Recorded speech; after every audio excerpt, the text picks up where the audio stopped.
जय श्री राम जी की शपथ की कहानी। एक बार की बात है, गोस्वामी तुलसीदास जी अवध में थे। वे सरयू नदी में स्नान करने आए। जब वे नदी में उतरकर अंदर की ओर जा रहे थे, उसी समय एक महिला भी वहां स्नान करने पहुंची। उसे जल्दी स्नान करना था। उसने तुलसीदास जी को देखकर प्रणाम किया और कहा, बाबा जी, मुझे शीघ्र स्नान करना अनिवार्य है। आप उस ओर मुख कर नदी में खड़े हो जाइए। आपको आपके राम जी की शपथ है, जब तक मैं ना कहूँ आप न पीछे मुड़कर देखेंगे, न नदी से बाहर निकलेंगे। गोस्वामी जी ने भी उस महिला को आश्वासन दिया कि मैं यहीं पे खड़ा रहूँगा, और नदी में महिला की ओर पीठ घुमा करके खड़े हो गए। कड़ाके की ठंड पड़ रही थी। महिला जल्दी जल्दी नहाकर भागी। जल्दबाजी में वह महिला गोस्वामी जी को पीछे मुड़ने व बाहर निकलने को कहना भूल गई। इस कारण गोस्वामी जी घंटों नदी में ही रह गए। जब इतनी देर हो गई और गोस्वामी जी मंदिर नहीं पहुँचे, तब लोग हर जगह उन्हें ढूंढने लगे, और ढूंढते ढूंढते पता चला कि गोस्वामी जी स्नान करने गए थे। तब से अभी तक वापस नहीं आए। उनके साथ के लोग सरयू नदी के किनारे जा पहुँचे। उन्होंने वहां पाया कि गोस्वामी जी नदी में खड़े हैं। उन्होंने गोस्वामी जी से बाहर निकलने का आग्रह किया। तब गोस्वामी जी ने मना करते हुए कहा, मैं बाहर नहीं निकल सकता हूँ। एक महिला ने मुझसे शपथ ली है, यदि वह देवी मुझे बाहर निकलने को कहेगी, तभी मैं बाहर निकल सकता हूँ। तुलसीदास जी की बात सुनकर सभी लोग हैरान हो गए। धीरे धीरे यह बात राजा के पास पहुँच गई।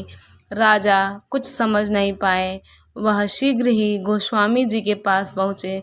राजा ने गोस्वामी जी से बाहर निकलने की विनती करते हुए कहा, किसी व्यक्ति की शपथ के कारण इस कड़ाके की ठंड में नदी में खड़े रहना स्वास्थ्य के लिए सही नहीं है। सबसे महत्वपूर्ण आपका स्वास्थ्य है। परंतु गोस्वामी जी ने उन्हें मना करते हुए बताया कि मेरे से कहीं अधिक मेरे प्रभु का नाम महत्वपूर्ण है। उन देवी ने मुझे मेरे प्रभु श्री राम की शपथ दिलाई थी, और उनका नाम मेरे पूरे अस्तित्व से अधिक महत्वपूर्ण है। राजा ने गोस्वामी जी से पूछा, बाबा जी, उन देवी का नाम क्या है? कहाँ की रहने वाली है वो? इस प्रश्न पर तुलसीदास जी ने राजा से कहा, मुझे ज्ञात नहीं है। तब राजा ने पूरे अवध में ढोल बजवा के उन महिला को शीघ्र सरयू नदी के तीर पर उपस्थित होकर गोस्वामी जी को शपथ मुक्त करने का आदेश दिया।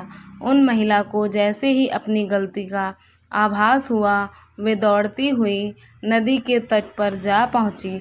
वहां हाथ जोड़कर क्षमा याचना करती हुई गोस्वामी जी से कहने लगी, बाबा जी, आप पीछे मुड़ सकते हैं और नदी से बाहर भी निकल सकते हैं। फिर कहने लगी, हे बाबा जी, मुझसे बड़ा अपराध हुआ। मैं दंड की भागी हूँ। यदि आपकी दया हो तो मुझे क्षमा करें। गोस्वामी तुलसीदास जी ने मुस्कुराते हुए कहा, नहीं देवी, आपसे कोई अपराध नहीं हुआ है। मेरे प्रभु चाहते थे कि मैं यहाँ एकांत में श्री सरयू जी के जल में उनकी भक्ति करूँ। मुझे ऐसा करने का शुभ अवसर प्राप्त हुआ। इसके लिए आपको धन्यवाद। ऐसे होते हैं श्री सिद्ध पुरुष, अंतः शांत। यह भारत भूमि है, देव भूमि है, जिसे भगवान भी अवतरित होने के योग्य समझते हैं। भारत भूमि संतों की भूमि है। अनंत काल से कितने ही बड़े ऋषि मुनि, महात्मा, संत जन, साधु यहाँ जन्म लेते आए हैं, अपने ज्ञान की धारा से अपने समय में, और उसके बाद भी लोगों का निर्मल करते हैं। जय श्री राम। अगर आप लोगों को यह कहानी पसंद आए तो आप लोग लाइक, शेयर, सब्सक्राइब करना ना भूलें। धन्यवाद।